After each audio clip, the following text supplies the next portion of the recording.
Hello दोस्तों, आज के इस वीडियो में हम कंक्रीट टेक्नोलॉजी के 9वें चैप्टर के बारे में डिस्कस करेंगे, जो है अधिमिश्रण व उनके उपयोग क्या हैं।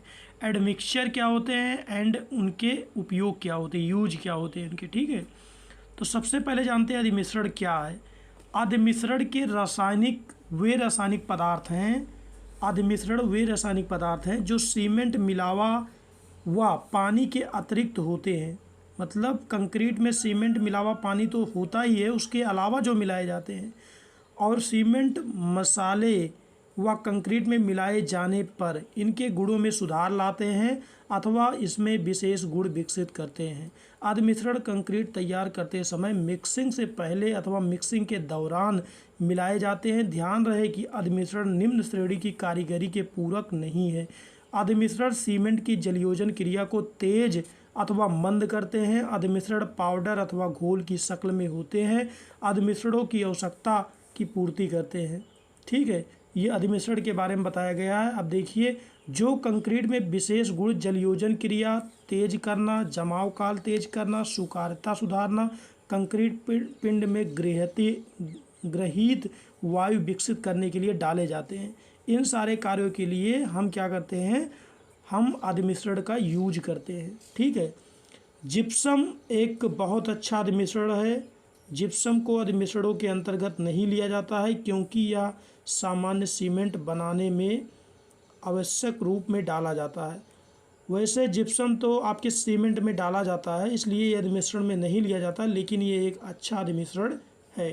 ठीक है, अधिमिश्रण के प्रयोग का उद्देश्य क्या क्या है, क्यों अधिमिश्रण का प्रयोग हम करते हैं। सबसे पहला है इस कंक्रीट की सुकार्यता अच्छी करने के लिए, पकन काल अच्छा करने के लिए, कंक्रीट का मिश्रण दोष कम करने के लिए, ब्लीडिंग और सेग्रीगेशन को कम करने के लिए। चौथा है शीघ्र कठोर करने के लिए, तराई स्तर करने के लिए, ऊष्मा निर्माण का नियंत्रण करने के लिए, संकुचन को कम करने के लिए। उसके बाद हिमीकरण, जलरोधक, विशेष कंक्रीट उत्पादन के लिए, दृढ़ सतह बनाने के लिए, अभिलाग बढ़ाने के लिए। इन कंडीशन में हम जो है अधिमिश्रण के प्रयोग करते हैं। ठीक है, अब प्रयोग में कौन कौन सी सावधानियां बरतनी हैं उसके बारे में दिया गया, आप इसको अच्छे से रीड कर लीजिए वीडियो रोक करके। ठीक है, अधिमिश्रण का वर्गीकरण। अब अधिमिश्रण को कितने भागों में बांटा गया है, तो 10 भागों में बांटा गया। पहला है सुकार्यता सुधार अधिमिश्रण, जो वर्कबिलिटी में सुधार लाता है वो अधिमिश्रण।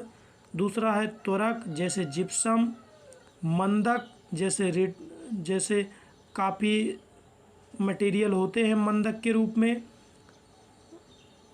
उसके बाद वायुग्राही अधिमिश्रण, उसके बाद जल प्रतिकर्षण अधिमिश्रण, गैस उत्पादक अधिमिश्रण, पोजोलाना पदार्थ, बंधक अधिमिश्रण, विविध अधिमिश्रण, कंक्रीट रंग वर्णक।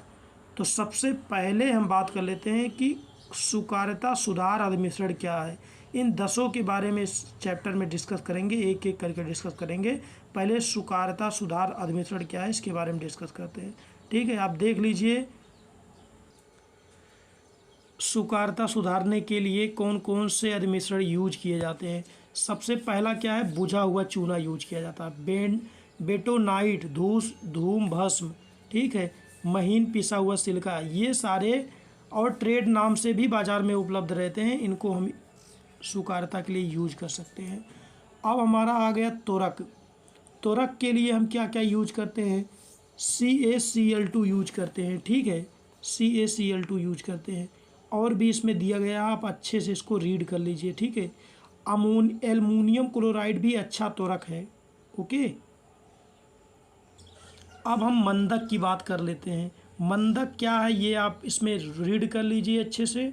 ठीक है, और मंदक के जो अधिमिश्रण हैं वो है जिप्सम, आप देख सकते हैं। दूसरा है कैल्शियम सल्फेट। ठीक है, चीनी भी मंदक का काम करता है, स्टार्च भी मंदक का काम करता है, अमोनियम क्लोराइड भी, ये लिग्नोसल्फेट भी, ये सारे मंदक हैं। ठीक है, और बाज़ार में काफ़ी ट्रेड नाम से भी आपको मंदक के रूप में मिल जाएंगी। वायुग्राही एजेंट क्या है, साबुन, तेल, अम्ल, देख लीजिए नीचे दिया गया है। ठीक है, पढ़ लीजिए अच्छे से इसको। ये सब हम वायुग्राही एजेंट जो होते हैं उनके अधिमिश्रण के बारे में डिस्कस कर रहे हैं। उसके बाद जल प्रतिकर्षण एजेंट, गैस उत्पादक एजेंट, ये अधिमिश्रण हैं। पोजोलाना पदार्थ के अधिमिश्रण जो होते हैं, देखिए इसके बारे में धूम भस्म होता है, सुर्खी होता है, ये सब बताया गया। बंधक अधिमिश्रण क्या होता है, विविध अधिमिश्रण और सारे बहुत सारे विविध अधिमिश्रण होते हैं। और जो हमारा लास्ट है 10वां कंक्रीट रंग वर्णक, ये आप देख लीजिए, जो कंक्रीट के रंग को चेंज कर देता है। ठीक है, अब रासायनिक जलों का कंक्रीट पर क्या प्रभाव पड़ता है। ठीक है, अब समुद्री पानी क्या क्या प्रभाव पड़ता है, सीवेज पर क्या प्रभाव पड़ता है, अम्ल व खनिज तेल पर क्या क्या प्रभाव पड़ता है। देखिए, जो हमारा रासायनिक जल होते हैं वो कंक्रीट पर प्रभाव डालते हैं। समुद्री पानी जो होता है वो काफ़ी खारा होता है, इसलिए यह कंक्रीट के लिए ठीक नहीं होता है। ठीक है, सीपेज पानी में काफ़ी गंदगी होती है, जीवाणु सक्रिय होते हैं, इसलिए जो है इनका उपयोग नहीं किया जाता है। अम्ल व खनिज तेल भी हमारे वाटर में नहीं होना चाहिए। ठीक है, इस प्रकार हमारा ये चैप्टर ख़त्म हो जाता है यहीं पर।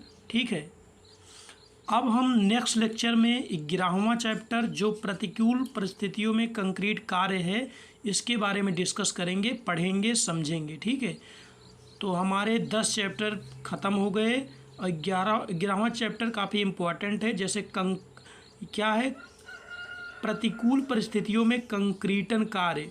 ठीक है, कंक्रीटिंग इन एडवर्स कंडीशन। ठीक है, तब तक हमारे इस चैनल को सब्सक्राइब कीजिए, इस वीडियो को लाइक कीजिए। जय हिंद, जय भारत।